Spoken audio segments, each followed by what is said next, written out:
Arvind કેજરીવાલની entry સાથે ગુજરાતના રાજકારણમાં મોટો ધડાકો થયો છે। સૌરાષ્ટ્રની રાજનીતિ ગરમાઈ છે કેમ કે પાટીદાર નેતા જિગીશા પટેલ હવે આમ આદમી પાર્ટીમાં જોડાઈ ગયા છે। વિગતે ચર્ચા કરીશું। નમસ્કાર, હું છું પ્રથમ મોદી, આપ જોઈ રહ્યા છો નિર્ભય ન્યૂઝ। આજે બોટાદમાં આમ આદમી પાર્ટીની ખેડૂતોના પ્રશ્નો માટે અને તેમની સામે કરવામાં આવતા અન્યાય માટે મહાપંચાયત છે। તેની પહેલા આમ આદમી પાર્ટીએ રાજકારણ ગરમાવી દીધું છે કેમ કે પાટીદાર નેતા જિગીશા પટેલ આમ આદમી પાર્ટીમાં જોડાઈ ગયા છે। સૌરાષ્ટ્રમાં અરવિંદ કેજરીવાલના હસ્તે આમ આદમી પાર્ટીમાં તેઓ જોડાયા। જિગીશા પટેલે સામાજિક ક્ષેત્રમાં પોતાની આગવી ઓળખ ધરાવે છે। મહિલાઓના હક માટે અને તે પાટીદાર માટે આપણે લડતા તેમને જોવા મળ્યા છે અને ગોંડલ મુદ્દે આપણે જિગીશા પટેલને અનેકવાર ચર્ચામાં પણ જોયા છે। પાટીદાર સમાજના મતને કબજો કરવા માટે આપે માસ્ટર સ્ટ્રોક માર્યો છે અને આપણે એ પણ જોયું હતું જ્યારે ગોંડલ રેલી વિવાદ થયો હતો તેમાં અલ્પેશ કથિરિયા સાથે મળીને ગણેશ ગોંડલ સામે તેમણે શક્તિ પ્રદર્શન કર્યું હતું અને જ્યારે તે આશાપુરા મંદિરે દર્શન કરવા નીકળ્યા બાદ અલ્પેશ કથિરિયાની ગાડી પર હુમલો કરવામાં આવ્યો હતો। આ હુમલામાં તેની ગાડીના કાચ પણ તોડવામાં આવ્યા હતા, જે બાદ રાજકારણ જે છે ગરમાવી ગયું હતું। તે બાદ જિગીશા પટેલ ખૂબ ચર્ચામાં પણ આવ્યા હતા। જિગીશા પટેલ પાટીદાર સમાજના પ્રશ્નો અનેકવાર આપણને ઉઠાવતા જોવા મળતા હોય છે। હવે તે રાજકારણના મેદાનમાં સત્તાવાર રીતે ઉતર્યા છે। નજર કરીએ તે દ્રશ્યો પર।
કેજરીવાલનું કાલે સાંજે ગુજરાતમાં આવું અને જિગીશા પટેલનું આમ આદમી પાર્ટીમાં જોડાવું તે સંકેત છે કે કેજરીવાલ હવે ગુજરાતમાં કોઈ નવા જોઈન કરવાના ઈરાદે આવ્યા છે।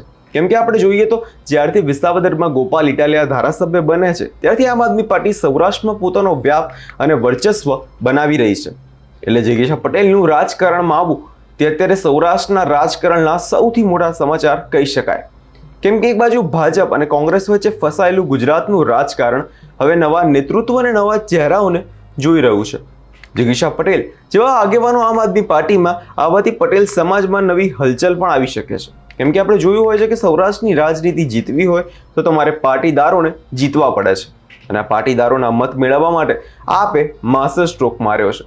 કેમ કે જે રીતે હાલ જોઈએ તો આમ આદમી પાર્ટી સૌરાષ્ટ્રમાં હાલ પકડ થોડી મજબૂત થઈ રહી છે, તેને મજબૂત કરવાનો એક વધારે પ્રયાસ દેખાઈ રહ્યો છે। આપણે ગઈકાલે જોયું કે જિગીશા પટેલે સરદાર જયંતિનો એક ગોંડલમાં કાર્યક્રમ રાખ્યો છે, જેના કારણે પણ તે ચર્ચામાં આવ્યા હતા।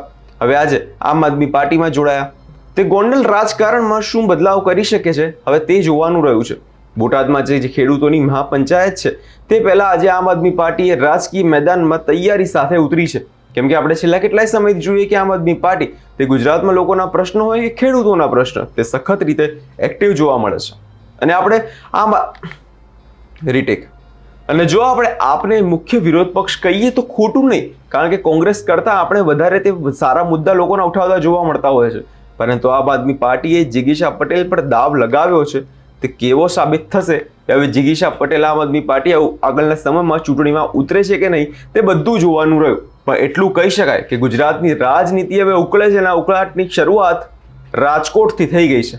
તમારો શું અભિપ્રાય છે કમેન્ટ કરી જરૂરથી આપજો અને અમારી ચેનલ નિર્ભય ન્યૂઝને લાઇક, શેર અને સબસ્ક્રાઇબ કરવાનું ભૂલશો નહીં।